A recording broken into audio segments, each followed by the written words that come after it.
اللہ من قرأ الفاتحہ بسم اللہ الرحمن الرحیم الحمد للہ رب العالمین الرحمن الرحیم مالک یوم الدین ایاک نعبد وایاک نستعین اهدنا الصراط المستقیم صراط الذین انعمت علیہم غیر المغضوب علیہم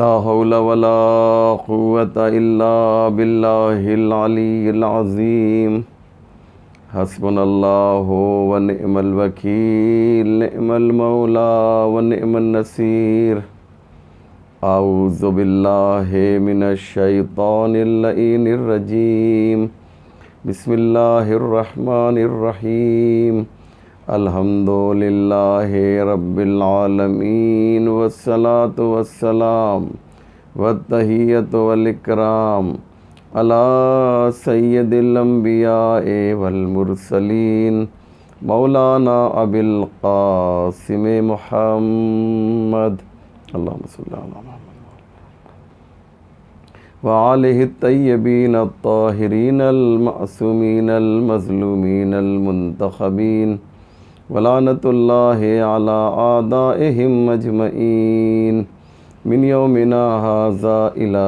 صباح یوم الدین رب اشرح لی صدری ویسر لی امری واحلل عقدۃ من لسانی یفقہوا قولی اما بعد فقد قال اللہ سبحانہ تبارک و تعالی وقولہ الحق بسم اللہ الرحمن الرحیم یا ایہا الذین آمنوا اتقوا اللہ وابتغوا الیہ الوسیلہ۔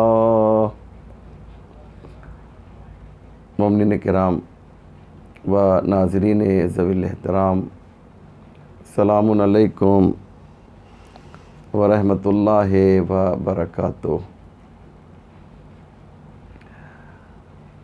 آج کی یہ مجلس عزا مجلس امام حسین علیہ الصلاۃ والسلام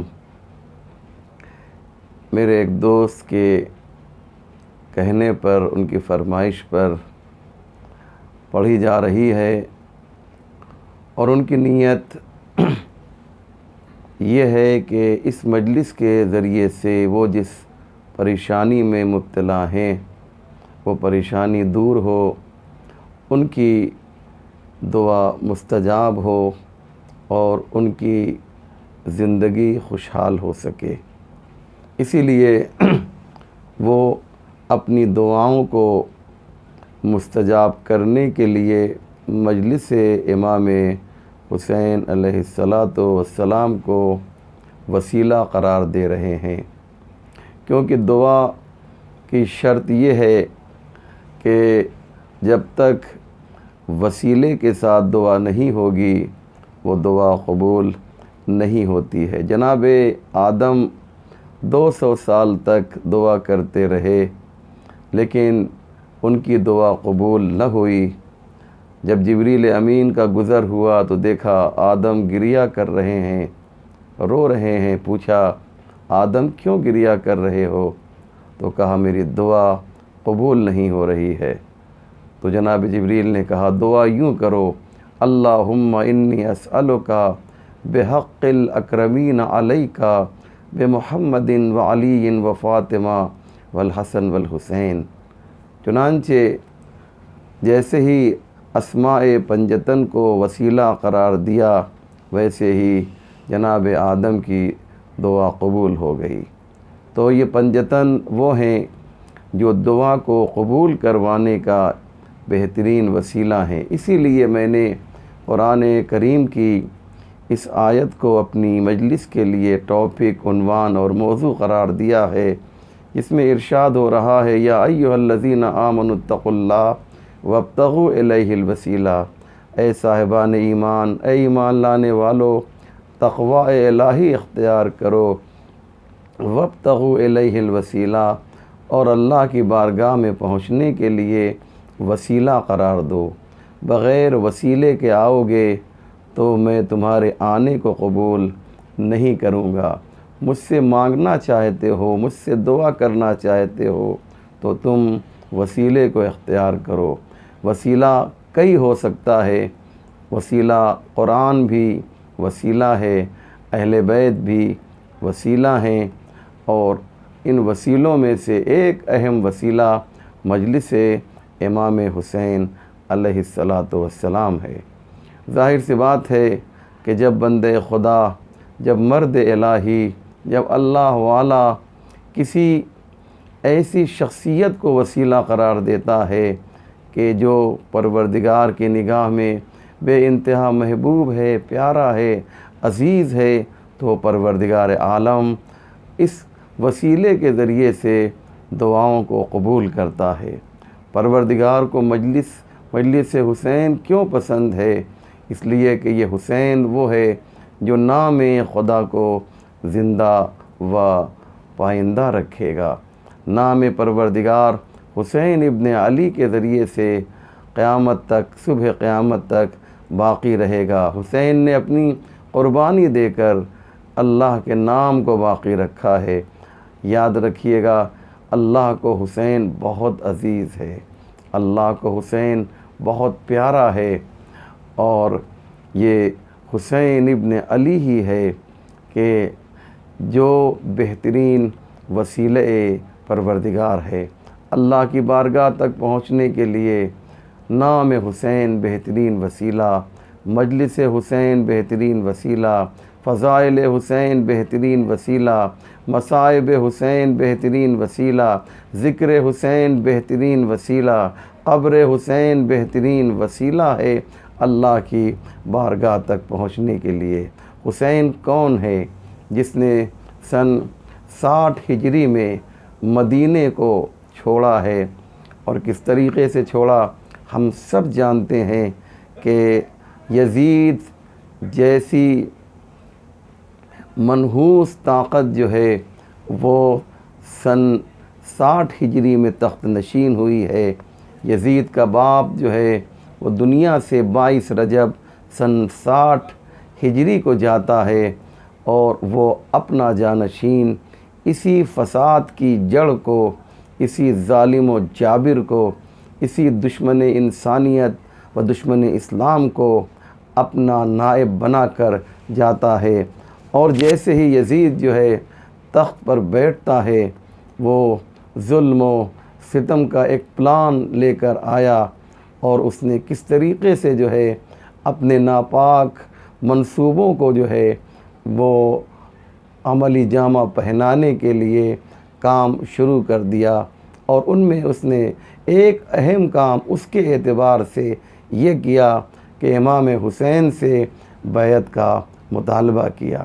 ایک لیٹر، ایک خط جو ہے یزید نے مدینے کے گورنر ولید ابن عتبہ کو لکھ کر بھیجا اور کہا کہ حسین سے بیعت لے لو۔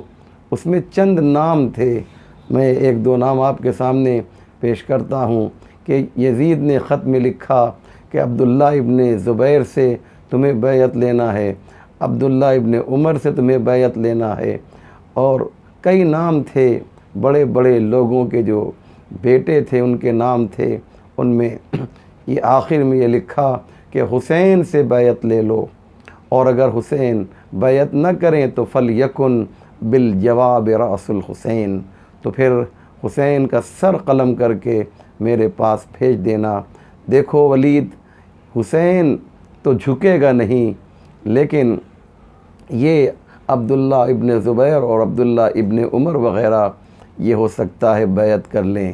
کیا حسین بات ہے جو یزید آج بیان کر رہا ہے کہ بڑے بڑے باپ کے بیٹے جو ہیں وہ تو میرے سامنے جھک سکتے ہیں، لیکن علی جیسے بڑے باپ کا بیٹا حسین وہ میرے سامنے جھک نہیں سکتا ہے۔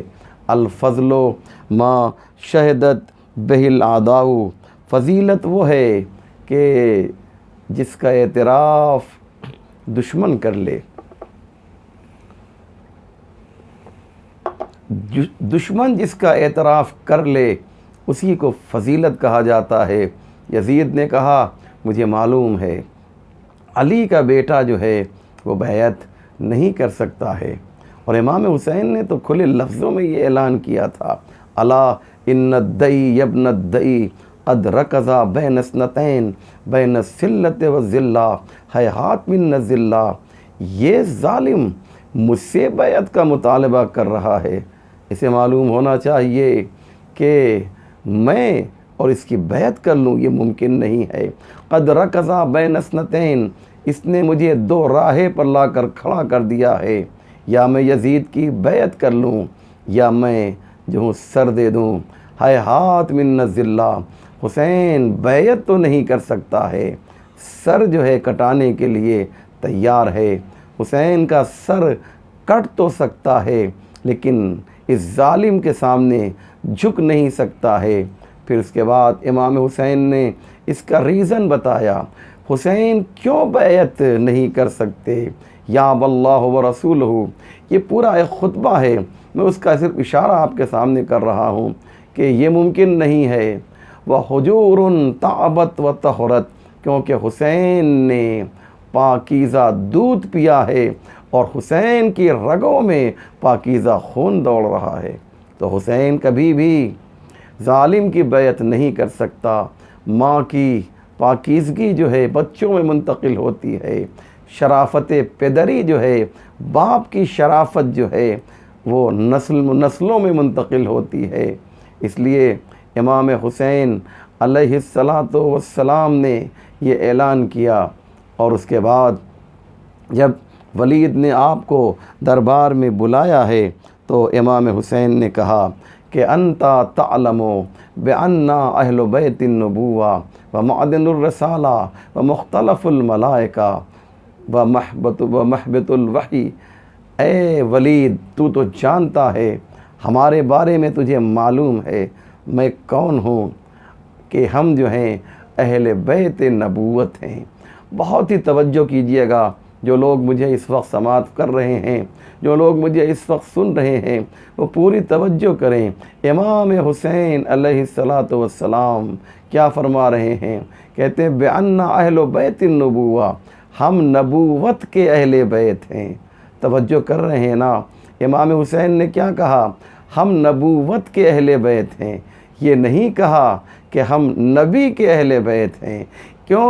اس لیے کہ نبی تو چلے جائیں گے لیکن نبوت جو ہے وہ صبح قیامت تک باقی رہے گی، اور حسین وہ ہے جو صبح قیامت تک باقی رہنے والا ہے۔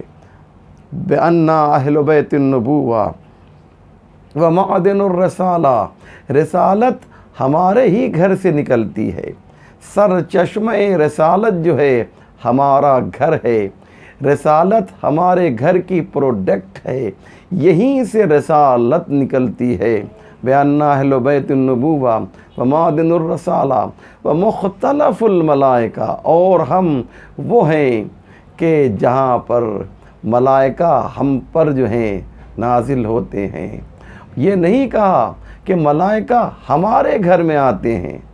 بات بہت ہی امپورٹنٹ ہے، بات بہت ہی اہم ہے۔ میرے بھائیوں، میرے بزرگوں، میرے ماں اور بہنوں، اس نقطے کی طرف توجہ دیجئے گا۔ امام حسین نے کیا فرمایا؟ ملائکہ ہم پر نازل ہوتے ہیں، یہ نہیں کہا کہ ملائکہ ہمارے گھر میں نازل ہوتے ہیں۔ دونوں میں بہت فرق ہے۔ اگر امام حسین کہہ دیتے کہ ملائکہ ہمارے گھر میں نازل ہوتے ہیں، تو جب حسین جہاں گھر ہوگا حسین کا، ملائکہ وہیں تو نازل ہوں گے۔ لیکن یہ فرمایا کہ ہم پر نازل ہوتے ہیں، یعنی ہم جہاں ہوں گے ملائکہ وہیں آئیں گے۔ ہم مدینے میں رہیں گے تو ملائکہ مدینے میں آئیں گے، ہم نجف چلے جائیں گے تو ملائکہ وہاں آئیں گے، ہم کاظمین میں رہیں گے چلے جائیں گے تو ملائکہ وہاں آئیں گے، ہم مشہد اور سامرہ چلے جائیں گے تو ملائکہ وہاں آئیں گے، ہم کربلا چلے جائیں گے تو ملائکہ وہاں آئیں گے۔ دیکھو ہم جہاں جہاں رہیں گے، ہم عرش پر تھے تو عرش کربلا معلیٰ تھا، ہم کربلا میں آ گئے تو کربلا کربلا معلیٰ ہو گیا۔ ملائکہ کا رشتہ جو ہے ہم سے کتنا گہرا ہے۔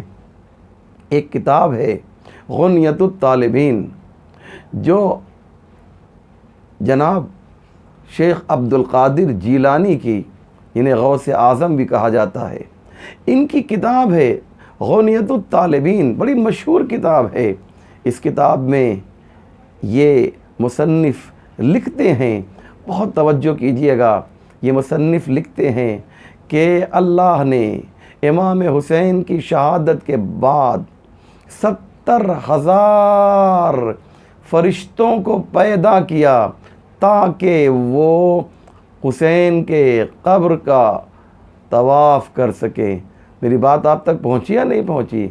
70,000 فرشتوں کو اللہ نے خلق کیا تاکہ قیامت تک وہ قبر حسین کا طواف کرتے رہیں۔ میرا ایک سوال آپ سے ہے، آپ مجھے یہ بتائیے کہ طواف جو ہے اس کا رشتہ کعبے سے ہے یا حسین کی قبر سے ہے؟ میں قرآن کی آیت پڑھتا ہوں، جناب ابراہیم اور جناب اسماعیل کو مخاطب کر کے پروردگار عالم ارشاد فرما رہا ہے، طہر بیتی للطائفین والعاکفین والرکع السجود۔ میرے عزیز اور پیارے نبیوں رسولوں ابراہیم اور اسماعیل، طہر بیتی للطائفین، میرے گھر کو پاک و پاکیزہ رکھو۔ کس کے لیے؟ للطائفین، طواف کرنے والوں کے لیے۔ معلوم یہ ہوا کہ کعبے کی خلقت کا جو مقصد ہے وہ طواف ہے۔ اے میرے پروردگار، تو نے قبر حسین کے لیے 70,000 فرشتوں کو پیدا کیا تاکہ وہ طواف کرتے رہیں۔ اے میرے اللہ، یہ کام تو نے اپنے کعبے کے لیے کیوں نہیں کیا؟ بات واضح ہو رہی ہے نا؟ میرے پروردگار، یہ کام تو نے کعبے کے لیے کیوں نہیں کیا کہ کعبے کے لیے 70,000 نہ صحیح 7,000 فرشتوں کو پیدا کر دیتا، 7,000 نہ صحیح 700 فرشتوں کو، 7 فرشتوں کو پیدا کر دیتا جو تیرے کعبے کا طواف کرتے، کیونکہ ہو سکتا ہے تیرے کعبے کا مقصد کیا ہے؟ طواف ہے نا۔ تو نے کعبہ جو بنایا ہے وہ طواف کے لیے بنایا ہے، خود تو نے قرآن میں کہا ہے۔ تو میرے پروردگار، ہو سکتا ہے یہ انسان کبھی تجھ سے ناراض ہو جائے اور طواف کعبہ کو روک دے۔ کووڈ-19 کا مسئلہ تو ابھی آیا ہے، لیکن اے میرے پروردگار، کوئی ایسی رکاوٹ پیدا ہو جائے کہ انسان تیرے کعبے کا طواف نہ کر سکے، تو کم سے کم یہ فرشتے جو ہیں وہ تو تیرے کعبے کا طواف کرتے رہیں گے۔ اگر تو نے کچھ فرشتوں کو جو ہے پیدا کر دیا جو تیرے کعبے کا طواف کریں، پروردگار یہ کام تو نے کربلا کے لیے کیوں کیا ہے؟ یہ کام تو نے کعبے کے لیے کیوں نہیں کیا؟ عجب نہیں پروردگار آواز دے گا، میں نے حسین کے لیے، کربلا کے لیے یہ کام اس لیے کیا ہے کہ میرے دین کو کعبے نے نہیں بچایا ہے، کربلا نے بچایا ہے۔ میرے دین کو کربلا نے بچایا ہے، کربلا کعبے کا محافظ ہے۔ اس لیے امام حسین نے فرمایا کہ ہم جو ہے مختلف الملائکہ و محبت الوحی، اور وہی جو ہے ہمارے گھر میں نازل ہوتی ہے، جبریل امین ہمارے گھر میں آتے ہیں، بنا فتح اللہ و بنا یختم، ہم سے ہی اس عالم کی ابتدا ہوئی ہے اور ہم پر ہی اس کی انتہا ہوگی۔ اما یزید رجل شارب الخمر قاتل النفس المحترمہ، لیکن یزید کون ہے؟ تو ولید یہ کہتا ہے کہ میں حسین یزید کی بیعت کر لوں؟ تو یاد رکھ، حسین جو ہے وہ بیعت کیسے کر لے؟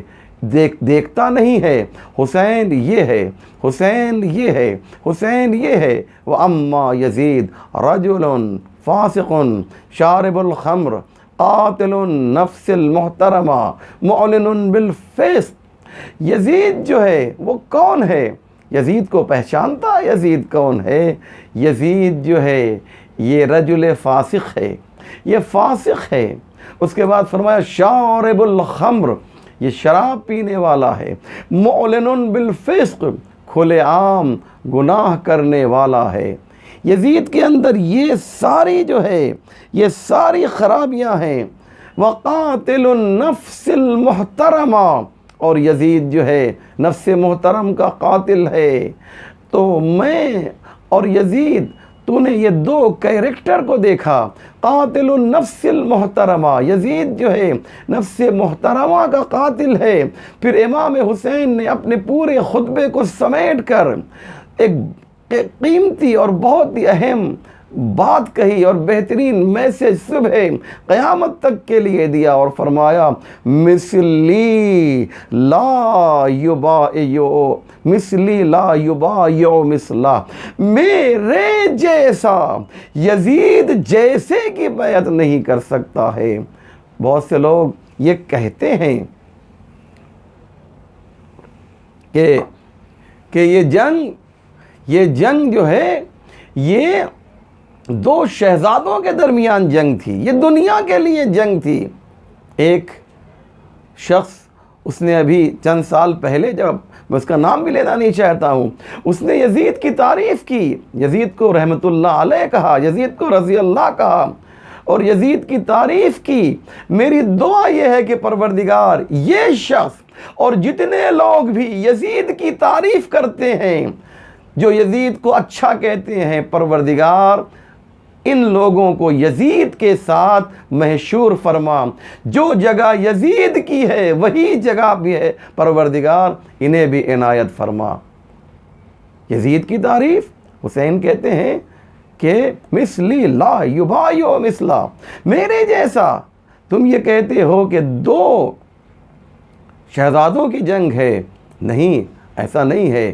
امام حسین سے کسی نے پوچھا کہ مولا آپ نے بیعت کیوں نہیں کی یزید کی؟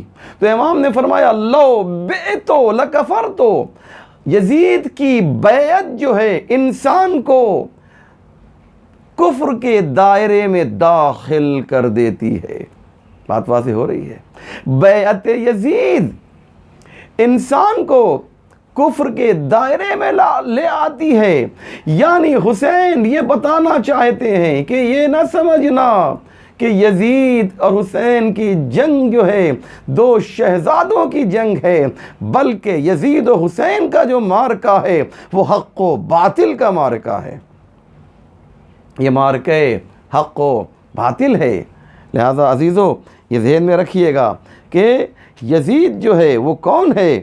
وہ یزید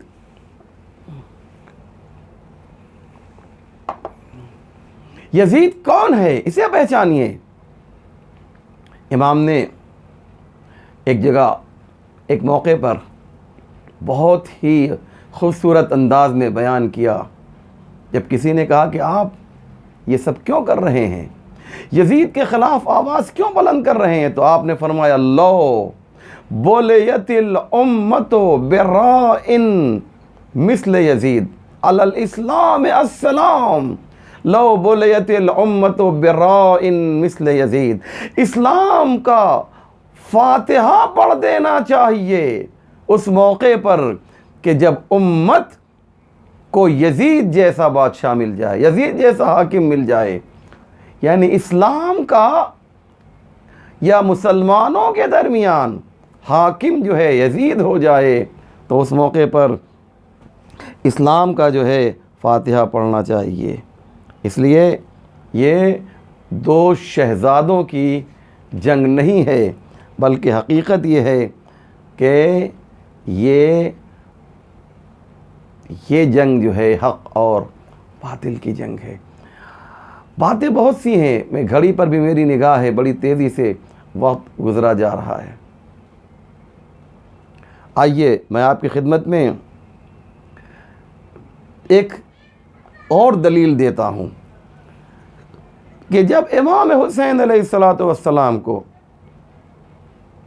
حر نے روکا، توجہ کی جگہ میں کیا کہہ رہا ہوں، جب حر نے امام حسین کا راستہ روکا اور کہا کہ بدل طریقک، حسین اپنا راستہ بدل دیجئے، تو امام حسین نے کیا فرمایا؟ علی الدال علی الطریق لا اقبل ان ابدل طریقی۔ امام حسین نے کہا تمہیں معلوم نہیں ہے حر، میں حسین وہ نہیں ہوں کہ جو راستہ بدل دوں، میں تو راستہ بدلوانے کے لیے آیا ہوں۔ حسین تمہارے راستے پر چلنے کے لیے نہیں، بلکہ تمہیں اللہ کے راستے پر چلانے کے لیے آیا ہے۔ یعنی کھلے لفظوں میں اعلان کر دیا، یہ دو شہزادوں کی جنگ نہیں ہے، بلکہ یہ معرکہ حق و باطل ہے۔ اور جب امام حسین علیہ الصلاۃ والسلام کربلا پہنچ گئے تو وہاں بھی امام حسین نے بہت ہی خوبصورت انداز میں ایک خطبہ دیا ہے اپنی شہادت سے پہلے، اور آپ نے اس میں خطاب کیا کہ یا ذل جوشن یبن سعد، امام نے مخاطب کیا شمر کو، پسر سعد کو آپ نے مخاطب کیا، اور اس کے بعد ان سے کہا کہ فلما تقاتلونی، تمہیں معلوم نہیں ہے۔ امام حسین خطبہ دے رہے ہیں، امام حسین تقریر کر رہے ہیں، لیکن یہ انہیں تقریر کرنے نہیں دے رہے ہیں۔ امام حسین فرماتے ہیں فلما تقاتلونی، کیوں تم حسین کے قتل کے در پہ ہو؟ تو انہوں نے کہا بغضاً لابیک۔ یہ جملہ ہے عزیزو، یہ ہر تاریخ میں ملے گا، بغضاً لابیک، ہم یہاں پر اس لیے آئے ہیں کہ تمہارے بابا سے جو دشمنی ہے وہ ہمیں کھینچ کر لے کر آئی ہے۔ یعنی حسین کے مقابلے میں جو لوگ آئے تھے وہ در حقیقت دشمن علی تھے، علی سے بغض رکھتے تھے، اس لیے فرزند علی کو قتل کرنے کے لیے آئے۔ اور امام حسین نے انہیں جواب دیا کہ دشمنی، علی کی دشمنی کیسے پیدا ہوتی ہے، حسین کی دشمنی کیسے پیدا ہوتی ہے۔ ایک میسج ہے جو امام حسین نے دیا ہے۔ میں نے عرض کیا کہ ایک میرے اچھے دوست کی یہ خواہش اور فرمائش ہے کہ ایک مجلس ایسی ہو کہ جس کو ذریعے سے وہ اللہ کی بارگاہ میں دعا کریں کہ ان کی مشکل برطرف ہو، دور ہو۔ میں آپ سے یہ گزارش کر رہا ہوں کہ اس بندے خدا کے لیے دعا کیجئے کہ ان کی جو مشکل ہے وہ مشکل حل ہو جائے، وہ مشکل جو ہے دور ہو جائے، اور ان کی خوشحال زندگی شروع ہو جائے۔ سنیں عزیزو، امام نے فرمایا کہ مولا وقت کا امام تم سے مخاطب ہے اور تم جو ہے جواب دینے کے لیے تیار نہیں ہو۔ جانتے ہو اس کی وجہ کیا ہے؟ لَأَنَّكُمْ أَشْبَعْتُمْ بُطُونَكُمْ بِلُقْمَةِ الْحَرَامِ، حسین تمہیں سمجھا رہا ہے اور تم سمجھنے کے لیے تیار نہیں ہو، کیونکہ تم نے اپنے شکم کو لقمہ حرام سے بھر لیا ہے۔ جہاں پر لقمہ حرام ہوگا وہیں پر علی کی دشمنی نظر آئے گی، دشمنی علی وہیں پر ہوگی۔ لہذا آج کی مجلس کا خوبصورت میسج اور پیغام یہ ہے کہ چاہتے یہ ہو کہ تمہارے بچے جو ہیں محب علی بنے، تو شکم کو لقمہ حرام سے نہیں بلکہ لقمہ حلال سے بھرو۔ اگر حلال روزی ہوگی تو بچے محب علی بنیں گے، حرام رزق کھاؤ گے تو بچے دشمن علی بنیں گے۔ یہ کون کہہ رہی ہے؟ میں نے تھوڑی کہا ہے، یہ تو امام حسین علیہ السلام نے کہا ہے۔ ہاں عزادارو، یہ ایام اور یہ دن اسرائے کربلا سے منسوب ہیں۔ کربلا کے اسیروں سے کتنی ان کو اذیت پہنچائی گئی ہے، کتنی انہیں تکلیف پہنچائی گئی ہے۔ بس میں چند منٹ آپ کا لوں گا، مصائب بہت ہی طولانی، پڑھنے کا میں عادی نہیں ہوں۔ بس 2 قطرے بھی آنکھ سے آنسو کے نکل آئیں تو گویا معال مجلس حاصل ہے۔ ہاں عزادار و فاطمہ زہرا ہماری مجلسوں میں آتی ہیں، ایک رومال لے کر آتی ہیں، آپ کے آنسوؤں کو اس میں جمع کرتی ہیں، واپس جاتی ہوں گی، افتخار کرتی ہوں گی، دیکھو میرے حسین کے چاہنے والے کس طریقے سے نام حسین سن کر گریہ کرتے ہیں، ان کے آنکھوں میں آنسو آ جاتے ہیں، یہ کتنے حسین کے چاہنے والے ہیں۔ اور کبھی جو ہے جناب سکینہ کو مخاطب کر کے جناب فاطمہ زہرا کہتی ہوں گی، بیٹی سکینہ جب تم کربلا میں اور کربلا کے بعد راہ کوفہ و شام میں روتی تھی تو تمہیں شمر تماچے مارتا تھا نا، آؤ دیکھو آج حسین کے عزادار، حسین کے ماتمدار گریہ کر رہے ہیں، لیکن کوئی انہیں تماچے مارنے والا نہیں ہے، کوئی انہیں تازیانے مارنے والا نہیں ہے، کوئی انہیں اذیت دینے والا نہیں ہے۔ ہاں عجب نہیں کہ فاطمہ